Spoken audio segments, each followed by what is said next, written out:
Eh bien voilà les amis, on y est, c'est dit.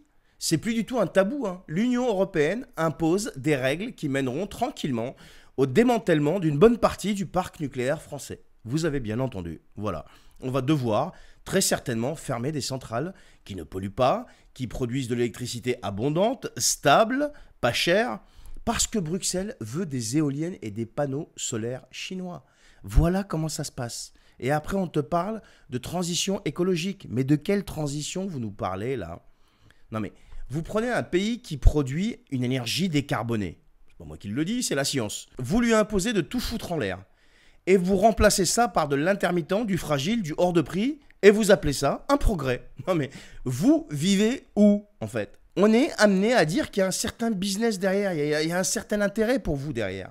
Et il y a pire que ça encore. C'est que tout le monde le sait. Même Macron, même l'Élysée. Vous voulez la preuve? Le président redoute ouvertement que la trajectoire énergétique de 2040 nous oblige à démanteler nos capacités nucléaires.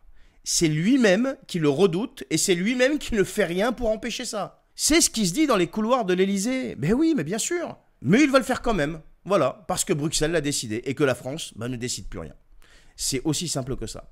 C'est l'Union européenne aujourd'hui qui décide de tout. C'est une machine à détruire nos forces, à nous imposer l'inverse du bon sens, à saboter nos choix énergétiques, nos choix agricoles, budgétaires, militaires, etc., etc. Tu veux faire du nucléaire, bah c'est interdit, voilà. Tu veux produire ta propre énergie? Non, non, c'est pas toi qui décides, c'est Bruxelles. Bah oui, parce que tu as donné ta souveraineté à Bruxelles. Ta capacité de décision, tu l'as donnée à Bruxelles. Contre l'avis de ton peuple, hein, parce que je te rappelle quand même qu'il y a eu un référendum en 2005. Ça va même plus loin que ça. Hein. Tu veux privilégier tes entreprises nationales, c'est interdit. Tu veux subventionner ton agriculture, c'est interdit. C'est Bruxelles qui décide. Mais acheter du gaz américain, du soja OGM, des pics en série et des éoliennes chinoises, ça c'est autorisé. C'est recommandé, c'est subventionné. Et ça s'appelle la réalité d'aujourd'hui, les amis. Tout ça pendant que les Français se battent pour payer leurs factures, pendant que l'électricité devient un luxe alors qu'ils la produisent chez eux à pas cher, pendant que les industries quittent la France. On continue d'appliquer le plan bruxellois à la lettre. C'est ça qui se passe. C'est une hypocrisie totale. On va continuer de le dire, on ne s'arrêtera pas de le dire. Le nucléaire aujourd'hui n'émet pas de CO2. Il garantit notre souveraineté énergétique. Il permet une électricité accessible. Mais non, on le sacrifie pour faire plaisir à qui? À la Commission européenne, aux lobbies allemands, aux marchands de vent, là, les éoliennes, là, et aux intégristes du climat qui préfèrent l'effondrement total au pragmatisme. Ben oui, mais c'est ça qui se passe. Ce n'est plus de l'écologie, tout ça. C'est de l'idéologie escrologiste. Mais bien sûr que si. Regardez, c'est en dépit de tout bon sens.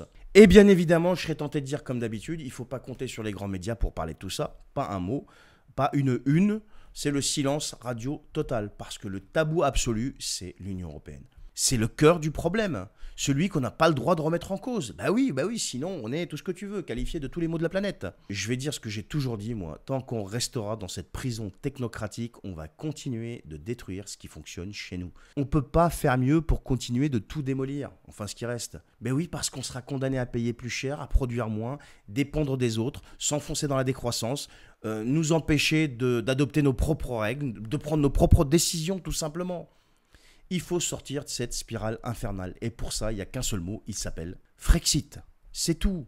Pas demain, pas après-demain, pas l'année prochaine, mais c'est dès que possible. Maintenant, il faut sortir de là-dedans, mais c'est en train de plomber nos vies.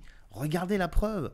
Vous avez un président qui redoute clairement un démantèlement du parc nucléaire français, mais il continue d'acquiescer et il ne se dresse pas face à tout ça. Imaginez un général, c'est même pas imaginer, regardez ce qu'avait fait le général de Gaulle à l'époque, face à l'Europe, face aux Américains. La question est de savoir aujourd'hui, c'est quand qu'on va avoir un vrai type qui va se dresser face à ces gens-là et leur dire « Stop, mon pays d'abord, mon peuple d'abord ». Je crois que c'est pas demain la veille. Partagez cette vidéo s'il vous plaît et à la prochaine.